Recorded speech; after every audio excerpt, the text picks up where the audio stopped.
എന്ത് കണ്ടുപിടിക്കാനാണ് നമ്മൾ E C G പ്രധാനമായിട്ടും പഠിച്ചിരിക്കണം എന്നറിയുന്നത്? Variation MI. M I. വേറെ ഒന്നും നിങ്ങൾ പഠിച്ചില്ലെങ്കിലും എം ഐ ഇ സി ജിക്കകത്തുനിന്ന് കണ്ടുപിടിക്കാൻ പഠിച്ചു.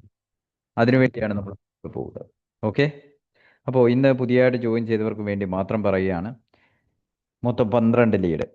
അതിനകത്ത് ലീഡ് 1, ലീഡ് 2, ലീഡ് 3 അത് എയ്ൻതോവൻ ട്രയാങ്കിളിനകത്ത് ഉള്ള ലീഡുകളാണ്. ദെൻ AV6, AVL, AVF ഇത് കൺഫോർമേഷൻ ലീഡുകളാണ്. AV6 6 എന്ന് പറഞ്ഞ റൈറ്റ് സൈഡിനെയും AVL എന്ന് പറഞ്ഞ ലാറ്ററൽ സൈഡിനെയും AVF എന്ന് വെച്ച് കഴിഞ്ഞാൽ ഹാർട്ടിൻ്റെ ഫ്ലോറിനെയും സൂചിപ്പിക്കുന്നു. ഹാർട്ടിൻ്റെ ആൻറ്റീരിയർ സൈഡ് തൊട്ട് പോസ്റ്റീരിയർ സൈഡ് വരെയുള്ള portions V1, V2, V3, V4 ഇത്രയും പേര് ആൻറ്റീരിയർ സൈഡിനെ സൂചിപ്പിക്കുമ്പോൾ ലാറ്ററൽ സൈഡിനെ V5ഉം V6ഉം ദെൻ V7ഉം V8ഉം പോസ്റ്റീരിയർ സൈഡിനെയും സൂചിപ്പിക്കും. അപ്പോൾ മൊത്തം 12 ലീഡുകളാണ് പ്രധാനമായിട്ടും വരുന്നത്. അപ്പോൾ V6 വരെയാണ് വരുന്നത്. V1 to V6 anterior to lateral side വരെയുള്ള ലീഡുകളാണത്. അപ്പോൾ ഇത്രയും ഒരു ധാരണ എല്ലാവർക്കും കിട്ടിയല്ലോ. ഇനി പറയുന്ന കാര്യം എന്താണെന്ന് ചോദിച്ചു കഴിഞ്ഞാൽ നോർമലായിട്ട് തന്നെ ഇ സി ജിയിൽ നമുക്ക് വരുന്ന ഏറ്റവും വലിയ ബുദ്ധിമുട്ട് നമ്മൾ പഠിച്ചു വെക്കുന്ന PQRST എന്ന് പറയുന്ന ഫോമാറ്റ് ചില സ്ഥലങ്ങളിൽ കാണത്തില്ല. ചില സ്ഥലങ്ങളിൽ ഇത് തല തിരിഞ്ഞിരിക്കും. അതിന് എക്സാമ്പിളാണ് AVR. AVR എന്ന് പറയുന്നതിനകത്ത് എപ്പോഴും ഇത് തല തിരിഞ്ഞ് മാത്രമേ ഇരിക്കത്തുള്ളൂ. ഇൻവേർട്ടഡ് ആയിരിക്കും. ഇത് നോർമലാണ്. ഈ നോർമലാണെന്നുള്ള ഒരു തിരിച്ചറിവ് നമുക്ക് വേണം. അടുത്ത V1 തൊട്ടുള്ള ലീഡുകളാണ്. V1 തൊട്ടുള്ള ലീഡുകളുടെ പ്രത്യേകത ലീഡ് V1ൻ്റെ പ്രത്യേകത ആർ വേവിന് ഹൈറ്റ് കുറവായിരിക്കും. V2ലേക്ക് എത്തുന്ന സമയത്ത് ആർ വേവിന് കുറച്ചുകൂടെ ഹൈറ്റ് കൂടും. V3യിലേക്ക് എത്തുമ്പോഴത്തേക്ക് ആർ വേവിന് വീണ്ടും ഹൈറ്റ് കൂടും. V4ലേക്ക് എത്തുമ്പോൾ വീണ്ടും കൂടും. അങ്ങനെ ഗ്രാജ്വലി കൂടി വരുന്ന ഒരു ഫോമാറ്റാണ് നമുക്ക് ആർ വേവിൻ്റെ ഹൈറ്റുമായിട്ട് ബന്ധപ്പെട്ട് V1 to V6 കാണാൻ പറ്റുന്നത്. ഇതെല്ലാം നോർമലാണ് എന്ന് പല ആവർത്തി ഒന്ന് മനസ്സിലാക്കി വെച്ചേക്കണം. ഈ നോർമൽ എന്താണെന്ന് മനസ്സിലായാൽ മാത്രമേ നമുക്ക് അബ്നോർമാലിറ്റി പറയാൻ പറ്റുകയുള്ളൂ. ഇത്രയും കാര്യം എല്ലാവർക്കും ഒരു റിവിഷൻ പോലെ ഞാൻ പറഞ്ഞതാണ്. ഏകദേശം ക്ലിയർ ആയോ? Clear, sir. ക്ലിയർ ആണ്. പിന്നെ അടുത്തതിലേക്ക് നമുക്ക് പോവാം. നേരത്തെ പറഞ്ഞ V1 തൊട്ടുള്ള V6 വരെയുള്ള ലീഡുകളാണ് നിങ്ങളിവിടെ കാണുന്നത്. ഇവിടെ ആർ വേവിൻ്റെ ഹൈറ്റ് ഗ്രാജ്വലി കൂടി വരുന്നത് നിങ്ങൾക്ക് കൃത്യമായിട്ടും കാണാൻ പറ്റും. ശരി, ഇതൊരു നോർമൽ ഇ സി ജി ആണ്. ഇത് കൃത്യമായിട്ട് നോർമലായിട്ട് എടുത്ത ഒരു ഇ സി ജി ആണ്. ആ ഇ സി ജിയിൽ നമുക്ക് AVR കറക്റ്റാണെന്ന് നോക്കാം. ഇൻവെർട്ടറാണ്. V1 തൊട്ടുള്ള ലീഡുകൾ പരിശോധിക്കാം. ആർ വേവിന് ഇവിടെ ഹൈറ്റ് കുറവാണ്. ഇവിടെ ഇത്തിരി കൂടുതലാണ്. ഇവിടെ ഇത്തിരിയും കൂടെ കൂടുതലാണ്. ഇവിടെ ഇത്തിരിയും കൂടെ കൂടുതലാണ്. അങ്ങനെ കൂടി വരുന്നതായിട്ട് കാണാം. ഇത്രയും കാര്യങ്ങൾ മനസ്സിലായി കഴിഞ്ഞാൽ നമ്മൾ പതുക്കെ MI എന്ന് പറയുന്ന പോർഷനിലേക്ക് പോവുകയാണ്.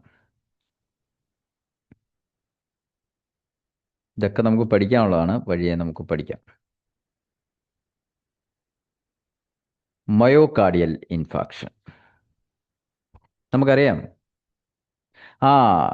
QRS കോംപ്ലക്സ് QRS എസ് വന്നിട്ട് ആ ബേസ് ലൈനിലേക്ക് ടച്ച് ചെയ്യുന്ന പോയിന്റിനെ നമ്മൾ J പോയിന്റ് എന്ന് പറയും. ഈ J പോയിന്റ് അങ്ങ് നിവരും, മുകളിലേക്ക് അങ്ങ് കയറും. അതിനെയാണ് നമ്മൾ എസും ടിയും കൂടെ ചേർന്ന ആ ജംഗ്ഷൻ മുകളിലേക്ക് ഉയരുന്നതിനെയാണ് ST എലവേഷൻ എന്ന് പറയുന്നത്. ഈ ST എലവേഷൻ കാണുമ്പോൾ നമുക്കറിയാം it is a typical MI. പക്ഷേ MI എന്ന് നമ്മൾ പറയുമ്പോഴും നമ്മൾ പലയിടത്തും കാണും anterior wall MI, posterior wall MI, lateral wall MI, inferior wall MI എന്നൊക്കെ എഴുതിയിരിക്കുന്നത്. ഇത് നമുക്കും തിരിച്ചറിയാൻ കഴിയണം. അതിലേക്ക് നമ്മൾ പഠിക്കാൻ വേണ്ടി പോവുകയാണ്. കേവലം ഇ സി ജി നോക്കുന്ന സമയത്ത് ST എലവേഷൻ മാത്രമല്ല ഇ സി ജിയിൽ മയോകാർഡിയൽ ഇൻഫാക്ഷനുമായിട്ട് ബന്ധപ്പെട്ട് സംഭവിക്കുന്നത്. അതുകൂടി നിങ്ങൾ മനസ്സിലാക്കണം. അതിലേക്ക് നമുക്ക് പോകാം. 3 ചേഞ്ചസ് സംഭവിക്കും. എന്തൊക്കെയാണ് ആ 3 ചേഞ്ചസ്? ഒന്ന്, ഒരു പൊടി പോലെ കണ്ടുകൊണ്ടിരുന്ന ക്യൂ വേവ്, ഒറ്റ ചെറിയ സ്മോൾ സ്ക്വയറിൽ മാത്രമുണ്ടായിരുന്ന ക്യൂ വേവ് അങ്ങ് നിവരും, നൂന്ന് നിൽക്കും. ഞാൻ കാണിച്ചു തരാം. അതേപോലെ ST എലവേഷൻ നമുക്കറിയാം. ദെൻ മയോകാർഡിയൽ ഇൻഫാക്ഷൻ സംഭവിച്ച് ഒരാഴ്ച കഴിഞ്ഞതിന് ശേഷം ഒരാളുടെ ഇ സി ജി എടുത്തു കഴിഞ്ഞാൽ അവിടെ കാണാൻ പറ്റുന്നത് നിവർന്ന് നിൽക്കുന്ന ക്യൂ വേവിനെയും ടി വേവ് ഇൻവേർഷനും മാത്രമായിരിക്കും. ചില സമയത്ത് ഒരു ഇ സി ജി എടുത്ത് ഡോക്ടറിൻ്റെ അടുത്ത് ചെല്ലുമ്പോൾ, പുതിയതായിട്ട് ഒരു ഡോക്ടറെ കാണാൻ വേണ്ടി പോകുമ്പോൾ ഡോക്ടർ അത് നോക്കിയിട്ട് ചോദിക്കും, ഒരാഴ്ച മുമ്പ് ഒരു അറ്റാക്ക് വന്നിട്ടുണ്ടല്ലേ? നമ്മൾ ഞെട്ടിപ്പോവും. ചേട്ടാ, ഇ സി ജിയിൽ നിന്ന് മാത്രം ഇത്രയും കാര്യം മനസ്സിലാക്കാൻ പറ്റുമോ? നമുക്ക് കാണാം എങ്ങനെയാണ് പുള്ളി അത് കണ്ടെത്തിയെന്ന്. ഇങ്ങോട്ടൊന്ന് നോക്കി. ഒരു അറ്റാക്ക് സംഭവിച്ച് വിത്തിൻ 1 മിനിറ്റ് നമ്മൾ ഇ സി ജി എടുക്കുകയാണെങ്കിൽ പൂർണ്ണമായിട്ടും എസ് സി എലവേഷൻ നമ്മൾ കാണുന്നില്ല. ടി വേവ് പീക്കായിട്ട് നിൽക്കുന്നു, ഇത്തിരി ഹൈറ്റിലേക്ക് കയറി നിൽക്കുന്നു. 1 മണിക്കൂർ ഓരോന്നും ശ്രദ്ധിച്ച് കേട്ടോണം, ശ്രദ്ധിച്ച് കണ്ടോണം. 1 മിനിറ്റിൽ സംഭവിക്കുന്ന കാര്യമാണ് ഇത് കാണുന്നത്. 1 മണിക്കൂർ കഴിയുമ്പോഴത്തേക്ക് നമ്മൾ ടിപ്പിക്കലായിട്ട് പഠിച്ച് വെച്ചിരിക്കുന്ന എസ് സി എലവേഷൻ നിങ്ങൾക്ക് കാണാം. അത് ഏകദേശം 24 മണിക്കൂർ തൊട്ട് 72 മണിക്കൂർ വരെ തുടരും. അപ്പോൾ അതാണ് അടുത്തടുത്ത മണിക്കൂറുകളിൽ നമ്മൾ കാണുന്നത്. 72 മണിക്കൂർ കഴിയുമ്പോഴത്തേക്ക് ഇത് താഴോട്ട് വന്നു തുടങ്ങും. ഒരാഴ്ച കഴിയുമ്പോൾ കിട്ടുന്ന സിനാരിയോ ആണ് ഇവിടെ നമുക്ക് കാണാൻ പറ്റുന്നത്. എസ് ടി എന്ന് പറയുന്നത് ഏകദേശം ബേസ് ലൈനെ ടച്ച് ചെയ്തു, പക്ഷേ ടി വേവ് ഇൻവെർട്ടറായിട്ട് നിൽക്കുന്നു. ഇത് കണ്ടിട്ടാണ് ഡോക്ടർ ചോദിക്കുന്നത്, നിങ്ങൾക്ക് ഒരാഴ്ച മുമ്പ് ഒരു അറ്റാക്ക് വന്ന് ചികിത്സ തേടിയിട്ടുണ്ടോ? ഇത് കണ്ടുപിടിക്കാൻ നിങ്ങൾക്ക് പറ്റുമോ? ഒരാളുടെ ഇ സി ജി എടുത്ത് ടി വേവ് ഇൻവേർഷൻ കണ്ടാൽ നിങ്ങൾ അടുത്ത ലെവലിൽ എന്താ നോക്കേണ്ടതെന്ന് അറിയാമോ? ആ വ്യക്തിയുടെ ക്യൂ വേവ്. ഇവിടെ ഒന്ന് നോക്കിയേ, നിങ്ങൾക്ക് ക്യൂ വേവ് കാണാൻ പറ്റുന്നുണ്ടോ? ആദ്യത്തെ ഈ പിക്ചറിനകത്ത് ക്യൂ വേവ് കാണാൻ പറ്റുന്നുണ്ടോ? വളരെ പൊടി പോലിരിക്കുകയാണ്. പക്ഷെ പിന്നീട് അങ്ങോട്ട് സംഭവിക്കുന്നതെന്ന് നോക്കിയേ, ക്യൂ വേവ് കയറി നിവരികയാണ്. ഇവിടെയും ക്യൂ വേവ് ഡോമിനൻ്റ് ആണ്, ഇവിടെയും ക്യൂ വേവ് ഡോമിനൻ്റ് ആണ്, ഇവിടെയും ക്യൂ വേവ് ഡോമിനൻ്റ് ആണ്. ഇവിടെ ടി നിവർന്നിട്ട് പോലും ക്യൂ വേവ് ഡോമിനൻ്റ് ആയിട്ട് നിൽക്കുകയാണ്. ടി വേവ് ഇൻവേർഷൻ്റെ കൂട്ടത്തിൽ ഡോമിനൻ്റ് ആയിട്ടുള്ള ക്യൂ വേവ് കാണുവാണെങ്കിൽ അവിടെ ഉറപ്പിക്കാൻ പറ്റും ഇയാൾക്ക് മയോകാർഡിയൽ ഇൻഫാക്ഷൻ ഒരാഴ്ച മുമ്പ് സംഭവിച്ചിരിക്കുന്നു. പറ്റുമോ നിങ്ങൾക്ക് കണ്ടുപിടിക്കാൻ? ഇത് മനസ്സിലായോ എല്ലാവർക്കും? മനസ്സിലായി. അപ്പോൾ ടി വേവ് ഇൻവേർഷൻ കണ്ടാൽ അടുത്ത സ്റ്റെപ്പിൽ തൊട്ടടുത്ത് നിൽക്കുന്ന ക്യൂ വേവ് എന്താണെന്ന് നോക്കുക. ക്യൂ വേവ് ഡോമിനൻ്റ് ആണെങ്കിൽ അവിടെ നമുക്ക് ഒരു ചോദ്യം റേസ് ചെയ്യാം, ഒരാഴ്ച മുമ്പ് ഒരു അറ്റാക്ക് വന്നിട്ടുണ്ടോ? ഇനി ഒരാഴ്ച കഴിഞ്ഞ് 1 മാസം കഴിയുമ്പോഴത്തേക്ക് നമ്മുടെ ടി വേവ് അങ്ങ് നിവരും. എങ്കിലും മാറാതെ 6 മാസം വരെ ഒരേ നിപ്പ് നിൽക്കുന്ന ഒരു വ്യക്തിയുണ്ട്, മറക്കാതെ നിൽക്കുന്ന ഒരു വ്യക്തി. അത് ക്യൂ വേവ് ആണ്. 3 മാസം കഴിഞ്ഞ് ഒരു ഇ സി ജി എടുത്തൊരു ഡോക്ടറെ കാണാൻ വേണ്ടി ചെല്ലുമ്പോഴും ആ ഡോക്ടർ ചോദിക്കും, നിങ്ങൾക്ക് ഒരു അറ്റാക്ക് വന്നതായിട്ട് ഇതിനകത്ത് കാണുന്നുണ്ടല്ലോ, നിങ്ങളെന്താ ആ വിവരം ഇതുവരെ പറയാഞ്ഞത്? വേറെ ഒന്നും കണ്ടിട്ടല്ല, അവിടെ ഒരു ക്യൂ വേവിനെ മാത്രം ഒബ്സർവ് ചെയ്തുകൊണ്ടാണ് ഈ ഒരു ചോദ്യം പോസ്റ്റ് ചെയ്യുന്നത്. ക്ലിയർ ആയോ? ക്ലിയർ ആയോ? നമുക്ക് മുന്നോട്ട് പോകണം. ഓക്കെ. ഇനി നമ്മൾ ഓരോ തരത്തിലുള്ള എം ഐ കണ്ടുപിടിക്കാൻ വേണ്ടി പോവുകയാണ്. അതിനുവേണ്ടി ഇന്നലെ ഞാൻ നിങ്ങളെ ഒരു ചാർട്ട് വരപ്പിച്ച കൂട്ട് ഇന്ന് ഞാനൊരു ചാർട്ട് വരപ്പിക്കാൻ പോവുകയാണ്. എല്ലാവരും ഒരു പേപ്പറും പേനയും എടുത്തേ.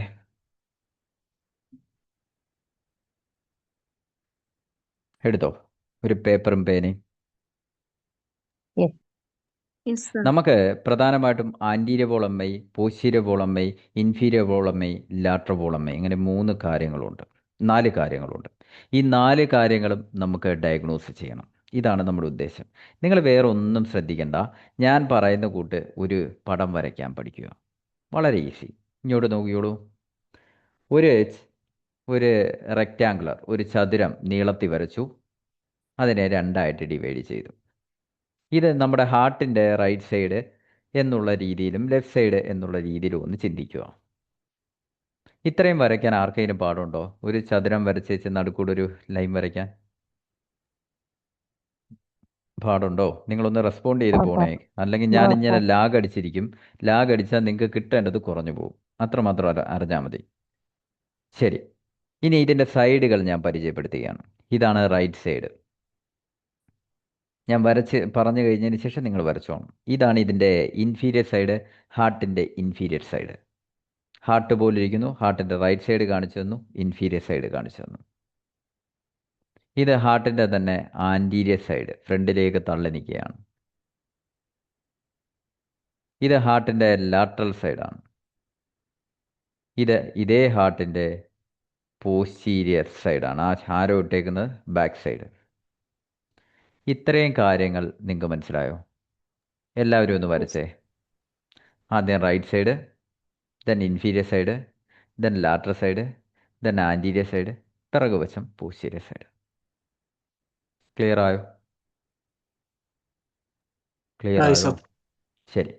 ഇനി ഞാൻ ഈ പറഞ്ഞ 12 ലീഡുകളെ, വേണമെങ്കിൽ 14 ലീഡുകളെ ഇതിന് ചുറ്റും അറേഞ്ച് ചെയ്യാൻ പോവാണ്. നിങ്ങൾ ശ്രദ്ധിച്ച് കേട്ടോണേ, ചുറ്റും അറേഞ്ച് ചെയ്യാൻ പോവാണ്. ആദ്യത്തെ ലീഡ് ഞാൻ കൊടുക്കുന്നത് ഈ ലാറ്ററൽ സൈഡിലെ ലോവർ എൻഡിലാണ്. ലീഡ് 1 ലാറ്ററൽ സൈഡ് തന്നെയാണ്, ഏറ്റവും ലോവർ പോർഷനിൽ. ലീഡ് 1 അവിടെ കൊടുത്തു കഴിഞ്ഞേച്ച് ഞാൻ താഴോട്ട് ഇറങ്ങുകയാണ്. ലീഡ് 2 താഴെ കൊടുത്തു, ലീഡ് 3യും താഴെ കൊടുത്തു. ഇത്രയും വരയ്ക്കാൻ പാടുണ്ടോ?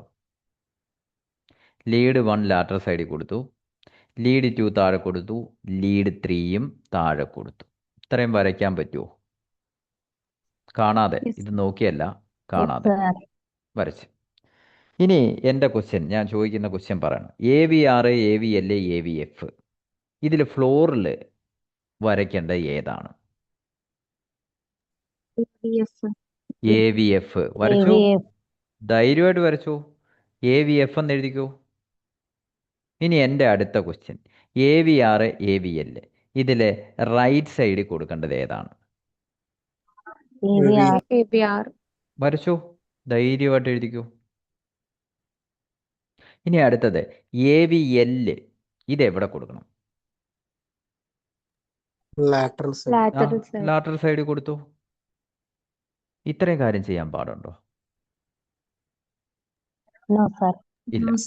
ഇനി ഞാൻ V1 എപ്പോഴും പറയും, ആൻറ്റീരിയർ സൈഡ് തൊട്ട് പോസ്റ്റീരിയർ വരെ പോകുന്ന V1 തൊട്ട് V8 വരെ ആൾക്കാരുണ്ടെന്ന് പറയും. ഇനി ഞാനത് വരച്ച് കാണിക്കാൻ പോവാണ്. ശ്രദ്ധിച്ച് കണ്ടു. V1 കൊടുത്തു ആൻറ്റീരിയർ സൈഡിൽ, V2 കൊടുത്തു, V3 കൊടുത്തു, V4 കൊടുത്തു. ഇത്രയും കാര്യം പിടികിട്ടിയോ? ആൻറ്റീരിയർ സൈഡിൽ തന്നെ V1, V2, V3, V4 ഇത്രയും കൊടുത്തു. സ്പേസ് തീർന്നല്ലോ. അപ്പം ഞാൻ V5ഉം V6ഉം ലാറ്ററൽ സൈഡിൽ കൊടുത്തു. അപ്പോൾ ഇത്രയും നിങ്ങൾക്ക് എഴുതാൻ പറ്റുമോ? V1 തൊട്ട് V4 വരെ ആൻറ്റീരിയർ സൈഡിലും V5ഉം V6ഉം ലാറ്ററൽ സൈഡിലും കൊടുത്തു. ഇനി 2 കാര്യങ്ങൾ കൂടിയുണ്ട്. V7ഉം V8ഉം പോസ്റ്റീരിയർ സൈഡിൽ. ഇത് രണ്ടും കൂടെ ചേർന്ന് വന്നാൽ മാത്രമേ 14 ലീഡ് ECG ആവത്തുള്ളൂ. നമ്മൾ 12 ലീഡ് എടുക്കുകയാണെങ്കിൽ V6 നിർത്തും. ക്ലിയർ ആണോ? V7ഉം V8ഉം പോസ്റ്റീരിയർ സൈഡ്. ഇനി ഞാൻ ഈ പിക്ചർ ഒന്ന് മാറ്റിയാൽ നിങ്ങൾ സ്വയം ഒന്ന് വരയ്ക്കൂ. വരയ്ക്കാൻ പറ്റൂ? നിങ്ങൾ അന്നേരം ഞാൻ മാറ്റുന്നില്ല, നിങ്ങൾ പെട്ടെന്നൊന്ന് വരച്ചിട്ട് ഒന്ന് നോക്കിയേ. ഞാൻ 1 മിനിറ്റ് ടൈമേ തരത്തുള്ളൂ.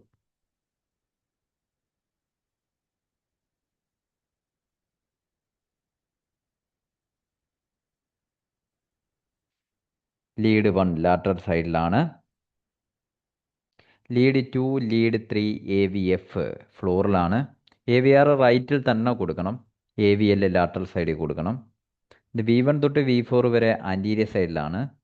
V5, V6 ലാറ്ററൽ സൈഡിലാണ്. V7, V8 പോസ്റ്റീരിയർ സൈഡിലാണ്. വരച്ചോ? വരച്ച്. ഇനി ഞാൻ ചോദിക്കട്ടെ, ഇനി ഞാൻ ഇവിടെ നോക്കി നിങ്ങൾ പറയണം, ഇൻഫീരിയർ ലീഡ്സ് ഏതൊക്കെയാണ്?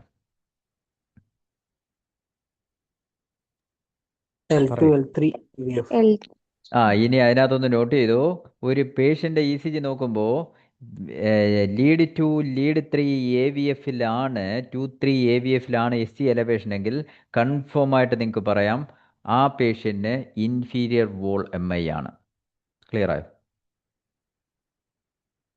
ക്ലിയർ ആയോ? ശരി. ഈ ലാറ്ററൽ ലീഡ്സ് ഏതൊക്കെയാണെന്ന് പറഞ്ഞേ. പിക്ചറിൽ നോക്കി, നിങ്ങൾ വരച്ച പിക്ചറിൽ നോക്കി. V5, ആ V6, AVL, L1. ഈ ലീഡുകളിലാണ് SC എലവേഷൻ എങ്കിൽ നിങ്ങൾ എന്ത് പറയും? Lateral wall MI. ലാറ്ററൽ വാൾ MI, ഇത്രയേ ഉള്ളൂ, വേറൊന്നുമില്ല. ലാറ്ററൽ വാൾ MI. ഇനി ആന്റീരിയർ ലീഡ്സ് ഏതൊക്കെയാന്ന് പറയും? V1, V2, V3, V4. ഇതിലാണ് SC എലവേഷൻ എങ്കിൽ നിങ്ങൾ എന്ത് പറയും? Anterior wall anterior wall MI. പിടികിട്ടിയോ? ഇനി അടുത്തത്, ഈ ലീഡുകളിൽ SC എലവേഷന് പകരം SC ഡിപ്രഷനാണ് കാണുന്നതെങ്കിൽ അതാണ് ഫോട്ടോഗ്രാഫ് പോസ്റ്റീരിയർ വോൾ MI. ഇപ്പം ഇത്രയും കാര്യം പിടികിട്ടിയോ? V1 to V4 വരെയുള്ള ലീഡുകളിൽ SC എലവേഷൻ ആണെങ്കിൽ അത് ആന്റീരിയർ വോൾ MI. അതേസമയം SC ഡിപ്രഷനാണ് കാണുന്നതെങ്കിൽ എന്ത് പറയും? Posterior wall MI. ഇത്രയും കാര്യം പിടികിട്ടിയോ? ഇനി ഞാൻ ചോദിക്കുന്നത്, ഈ 4 MIയും നിങ്ങൾക്ക് ലീഡ് വെച്ച് കണ്ടുപിടിക്കാൻ പറ്റുമോ? പറ്റുമോ ഇല്ലയോ? പറ്റും. ഇനി നമുക്കതൊന്ന് പരീക്ഷിക്കണം. ഈ പറഞ്ഞ കാര്യങ്ങളാണ് ചാർട്ട് പ്രകാരം ഇവിടെ കൊടുത്തേക്കുന്നത്. Inferior surface 23 AVF. നിങ്ങൾ അത് തന്നെയാണോ പഠിച്ചേ? ദെൻ V1 തൊട്ട് V4 വരെയാണ് ആന്റീരിയർ സർഫസ്. കറക്റ്റ് ആണോ? ലാറ്ററൽ സൈഡ് എന്ന് പറയുന്നത് lead 1 AVL, V5, V6. Right സൈഡിൽ നമ്മൾ കൊടുത്തിരുന്ന AVR ആയിരുന്നു. വളരെ റെയറാണ് റൈറ്റ് വെൻട്രിക്കുലർ MI എന്ന് പറയുന്നത്. അങ്ങനെ വരുവാണെങ്കിൽ AVRൽ SC എലവേഷൻ. അത് വിട്ടേരെ, റെയർ ആയതുകൊണ്ട് നമ്മൾ പറയുന്നില്ല. ഇനി V1 to V4നകത്ത് SC എലവേഷന് പകരം SC ഡിപ്രഷനാണ് കാണുന്നെങ്കിലോ? posterior wall. ക്ലിയർ ആണേ? ഓക്കെ ആണേ? ഇനി ദ റിയൽ ലൈഫ് നമ്മൾ പിക്ചറുകളിലേക്ക് പോവുകയാണ്. 23 AVF കാണുന്നുണ്ടോ നിങ്ങൾ? കാണാം സർ. ഇവിടെ നമ്മൾ കാണുന്ന എലവേഷൻ നമ്മുടെ ബേസ് ലൈനിൽ നിന്ന് നമ്മൾ വരയ്ക്കുകയാണ്. വരയ്ക്കുമ്പോൾ സെഗ്മെന്റ് ഉയർന്നു നിൽക്കുന്നത് കാണുന്നുണ്ടോ? അങ്ങനെയാണെങ്കിൽ SC എലവേഷൻ 23 AVFൽ വന്നാൽ നിങ്ങളുടെ ഡയഗ്നോസിസ് എന്താണ്? Inferior wall MI. ശരി, നമുക്ക് നോക്കാം.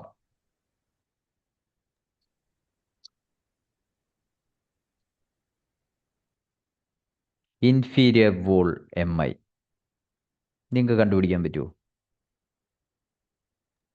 ഈസി അല്ലേ? അതെ.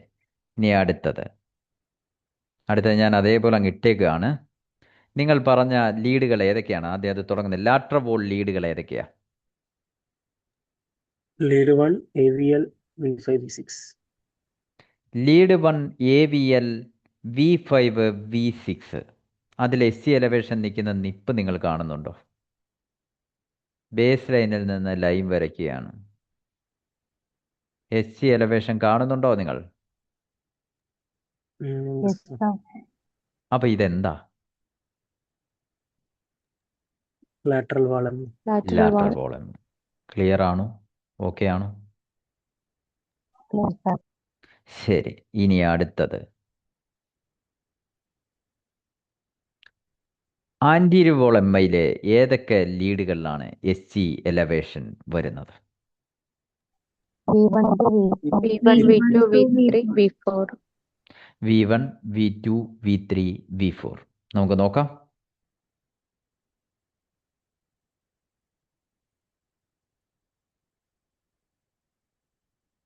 V1, V2, V3, V4. V1നകത്ത് പ്രത്യേകിച്ചൊന്നും കാണുന്നില്ല, പക്ഷേ V2ൽ എലവേറ്ററാണ്, V3ൽ എലവേറ്ററാണ്, V4ൽ എലവേറ്ററാണ്. ഞാൻ എപ്പോഴും പറഞ്ഞിട്ടുണ്ട്, ഒരു ഫോട്ടോ കാണുമ്പോൾ ഒന്നുകൂടെ കൺഫർമേഷൻ നമ്മൾ എടുത്ത് നോക്കും. രണ്ടാമത്തെ ഫോട്ടോയിൽ എറർ ഉണ്ടെന്നുണ്ടെങ്കിൽ നമ്മൾ ഉറപ്പിക്കും അതിനകത്ത് ഡാമേജ് ഉണ്ട്. ഇവിടെ 3 ലീഡുകളിലെ SC എലവേഷൻ കാണുന്നു. ഏതൊക്കെ V2, V3, V4 ആണോ? അപ്പം എന്താണ് ഡയഗ്നോസിസ്? എന്താണ് ആന്റീരിയർ വാൾ MI. കിട്ടിയോ? പറ്റുമോ? കണ്ടുപിടിക്കാൻ പറ്റുമോ? പറ്റും ശരി, സാർ. ഇനി അടുത്തത്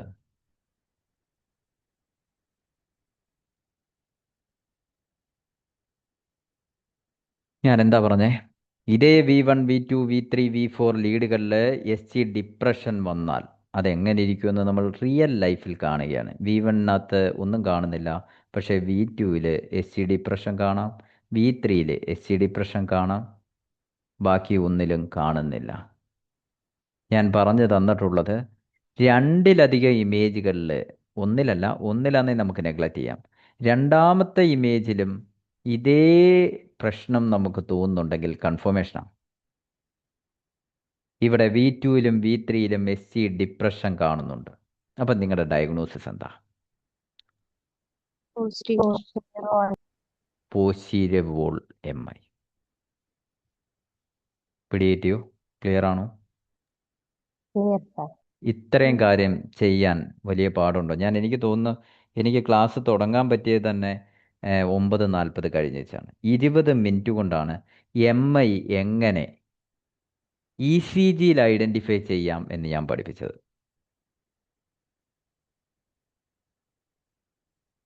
ആണോ? ഈ ക്ലാസ്സിലുള്ള എല്ലാവർക്കും ഇനി ECG നോക്കി കൃത്യമായിട്ടും, നമുക്ക് വേറെ ഒന്നും വേണ്ട, കാണാതെ പഠിക്കുക ഒന്നും വേണ്ട, നമ്മുടെ ഒരു പിക്ചർ വരച്ചതിന് ശേഷം ഏത് MI ആണെന്ന് ഐഡൻറ്റിഫൈ ചെയ്യാൻ പറ്റുമോ? പറ്റും സാർ. വളരെ ഇമ്പോർട്ടൻ്റ് ആണ്. ഒരു പേഷ്യൻ്റ് ചെസ്റ്റ് പെയിൻ, ഓക്കെ, നിങ്ങൾ ശ്രദ്ധിക്കേണ്ട ഒരു കാര്യം, ചെസ്റ്റ് പെയിനായിട്ട് വരുമ്പോൾ നമ്മൾ ആ പെയിനിൽ നിന്ന് തന്നെ നമുക്ക് 3 MI കണ്ടുപിടിക്കാം. ഒന്നാമതായിട്ട് പേഷ്യൻ്റെ ചെസ്റ്റ് പെയിൻ, അത് ലീഡിങ് ടു ലെഫ്റ്റ് ഷോൾഡറാണ്.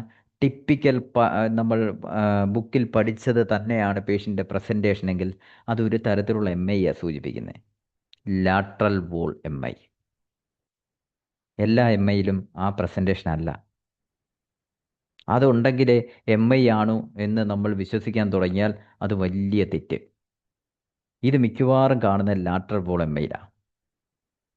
ഇനി അടുത്തത് ചെസ്റ്റ് പെയിൻ തുടങ്ങി, അതിൻ്റെ കൂട്ടത്തിൽ തന്നെ പേഷ്യന് ഡിസ്നിയും ഉണ്ട്, നെഞ്ചുവേദനയുണ്ട്, ശ്വാസം മുട്ടലുമുണ്ട്. ഏത് MI ആണെന്നറിയോ? നോട്ട് ചെയ്ത് വെച്ചു. Anterior wall MI. ഏതാ? Anterior wall MI. ഏറ്റവും കൂടുതൽ മരണം നടക്കുന്ന MI ഏതാണെന്നറിയോ? അതും എഴുതി വെച്ചു, anterior wall MI. Anterior wall MI വരുമ്പോൾ ഏത് ആർട്ടറിക്കാണ് ബ്ലോക്ക് വരുന്നതെന്നറിയോ? Left anterior descending artery. ഈ ലെഫ്റ്റ് ആൻറ്റീരിയർ ഡിസെൻഡിങ് ആർട്ടറി അറിയപ്പെടുന്ന പേരെന്താണെന്നറിയോ? വിഡോ മേക്കിംഗ് ആർട്ടറി, വിധവകളെ സൃഷ്ടിക്കുന്ന ആർട്ടറി. നിങ്ങളൊന്നും പ്രതികരിക്കുന്നില്ല. BSc കഴിഞ്ഞ കുട്ടികൾ തന്നെയല്ലേ നിങ്ങൾ? ഇതെല്ലാം ആദ്യമായിട്ട് കേൾക്കാം. ഓക്കെ. അപ്പോൾ ഇനി അടുത്തത്, ഒരു പേഷ്യന് നെഞ്ചുവേദന ഉണ്ട്, പുറം പെരിക്കുന്നെന്നാണ് പറയുന്നത്, പുറം പൊളക്കുന്നു, അതാ അവരുടെ ടൈം. നെഞ്ചുവേദനയുടെ കൂട്ടത്തിൽ പുറം പൊളക്കുന്നുണ്ടെങ്കിൽ ഊഹിച്ചോ, അത് പോസ്റ്റീരിയർ വോൾ MI ആവാനുള്ള സാധ്യതയുണ്ട്. പേഷ്യൻ്റ് നല്ല സെറ്റ് ചെയ്ത് കിടക്കുകയാണ്, നല്ല നെഞ്ചുവേദന പറയുന്നു, അതിൻ്റെ കൂട്ടത്തിൽ പുള്ളി ഞെളിപിരി കൊള്ളുകയാണ്, പുറം പൊളക്കുന്നു, ഇതാണ് പറയുന്ന വാക്ക്. സംശയിച്ചോ? Posterior wall MI. ഈ സംശയം എന്തിനാണ് സഹായിക്കുന്നതെന്ന് ചോദിച്ചു കഴിഞ്ഞാൽ, നിങ്ങൾ ECG എടുക്കുമ്പോൾ തന്നെ, ECG എടുത്തുകൊണ്ടിരിക്കുന്ന സമയത്ത് തന്നെ നമ്മൾ ലീഡുകളിൽ നോക്കിക്കൊണ്ടിരിക്കും. നേരെ V1 തൊട്ട് V4 വരെയുള്ള ലീഡുകളിൽ SC ഡിപ്രഷൻ ഉണ്ടോ? ഉണ്ടെങ്കിൽ diagnosis posterior wall MI. Then അടുത്തത് ഇൻഫീരിയർ വോൾ MI. നിങ്ങൾ ശ്രദ്ധിക്കേണ്ട ഒരു കാര്യം, ചെസ്റ്റ് പെയിൻ പറയുന്ന പേഷ്യൻ്റ് ഭയങ്കരമായിട്ട് ഏമ്പക്കം വിടുന്നു, ഗ്യാസ്ട്രൈറ്റിസ് പോലുള്ള സിംറ്റം കാണിക്കുന്നു, വോമിറ്റിംഗ് കാണിക്കുന്നു. ഒരു സംശയവും വേണ്ട, ഇൻഫീരിയർ വോൾ MI ആണ്. ഹാർട്ടിൻ്റെ ലോവർ സൈഡിലല്ലേ ചുമക്കിരിക്കുന്നേ? ആണോ? ഹാർട്ടൊന്ന് ചിന്തിക്കേ, ഹാർട്ടിൻ്റെ തൊട്ട് താഴെ ലോവർ സൈഡിലല്ലേ ചുമക്കിരിക്കുന്നേ? Yes sir. അതെ സാർ. അപ്പോൾ അവിടെ ഒരു പ്രശ്നം വരുമ്പോൾ അത് ചുമക്കിനെ ബാധിക്കും. അതിൻ്റെ സിംറ്റംസ് ആണ് ഈ വൊമിറ്റിംഗ് ഉൾപ്പെടെയുള്ള കാര്യങ്ങൾ കാണിക്കുന്നത്. നമ്മൾ എന്താ ചെയ്യുന്നത് അറിയോ? ഇത് കണ്ടാൽ ഗ്യാസിൻ്റെ പ്രശ്നമാണ്, ഇന്ന് ഹോസ്പിറ്റലിൽ കൊണ്ടുപോകണ്ടെന്ന് പറയും. മനസ്സിലായല്ലേ? അത് ടിപ്പിക്കലായിട്ട് ഇൻഫീരിയർ വോളമ്മയുടെ സിംറ്റമാണെന്ന് തിരിച്ചറിയുന്ന ഒരു കുട്ടിക്ക് വളരെ വേഗത്തിൽ ആ വ്യക്തിയെ ഹോസ്പിറ്റലിൽ എത്തിച്ച് ലൈഫ് സേവ് ചെയ്യാൻ പറ്റും. നമ്മുടെ നാട്ടിൻപുറം പ്രദേശങ്ങളിലൊക്കെ ഒരു പറച്ചിലുണ്ട്, അയ്യോ അത് നെഞ്ചുവേദനയൊന്നും ആയിരിക്കില്ല, അത് ഗ്യാസിൻ്റെ പ്രശ്നമാണ്.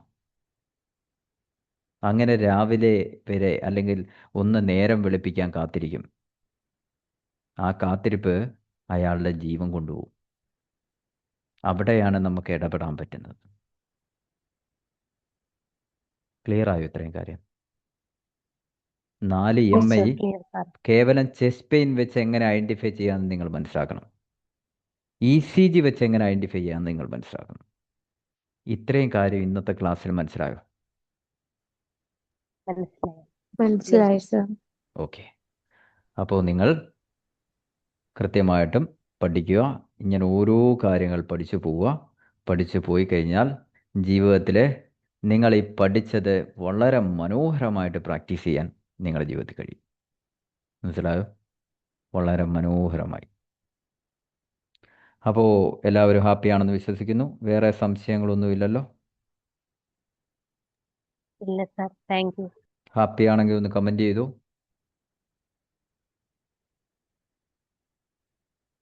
Thank you, thank U.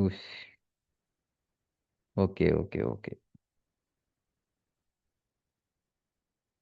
ആരോ എന്താ മീൻ ചെയ്യുന്നത്? പോസ്റ്റീരിയർ ലീഡാണ് V7ഉം V8ഉം. സാധാരണ നമ്മൾ എടുക്കാറില്ല, അതുകൊണ്ടാണ് ടൊൾ ലീഡ് എന്ന് പറയുന്നത്. പക്ഷേ പോസ്റ്റീരിയർ വോൾ MI സസ്പെക്റ്റ് ചെയ്യുന്ന പേഷ്യൻറ്റിനെ സംബന്ധിച്ച് നോക്കുമ്പോൾ വേണമെങ്കിൽ ഈ V7ഉം V8ഉം എടുക്കണമെന്നുണ്ടെങ്കിൽ പേഷ്യൻറ്റിനെ കമത്തി കിടത്തണം. ഒന്നാമത് നെഞ്ചുവേദന എടുത്ത് കിടക്കുന്ന പേഷ്യൻറ്റ്. അപ്പോൾ കമത്തി കിടത്തണ്ടല്ലോ എന്ന് വിചാരിച്ചാണ് നമ്മളത് എടുക്കാത്തത്. പക്ഷേ സംശയം തോന്നിക്കഴിഞ്ഞാൽ V7ഉം V8ഉം കൂടെ എടുക്കാം. ഇവിടെ ഈ SC ഡിപ്രഷൻ കാണുന്നതിന് പകരം അവിടെ കൃത്യമായിട്ട് SC എലവേഷൻ കാണാം V7ലും V8ലും. In the case of posterior wall MI കൂടുതൽ കോംപ്ലിക്കേറ്റഡ് ആക്കണ്ടല്ലോ എന്ന് വിചാരിച്ചാണ് ഞാൻ 14 ലീഡ് ECGയെ പറ്റി പറയാതിരിക്കുന്നത്.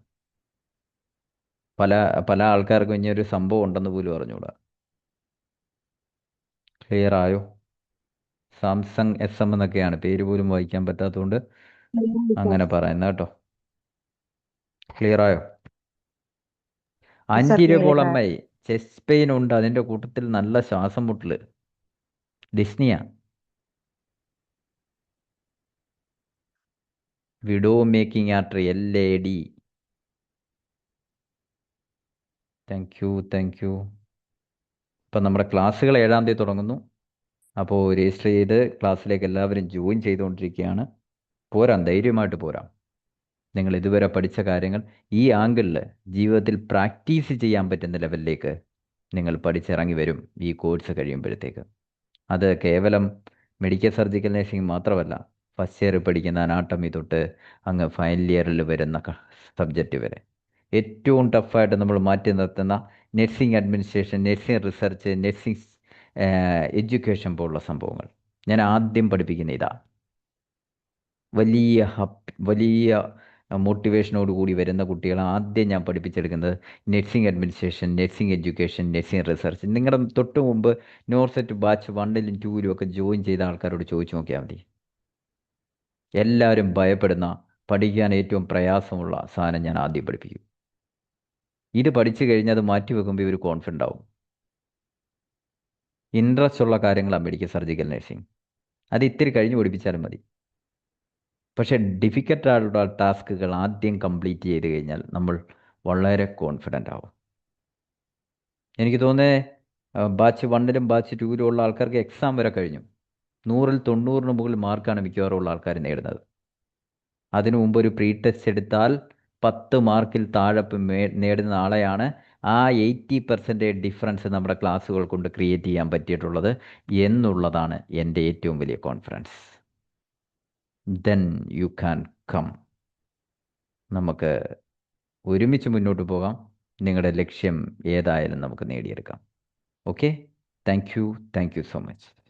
ഈ ടൈമിൽ ഇത്രയും സമയം കണ്ടെത്തി കാത്തിരുന്ന നിങ്ങൾക്ക് വളരെ നന്ദി. ഓക്കെ.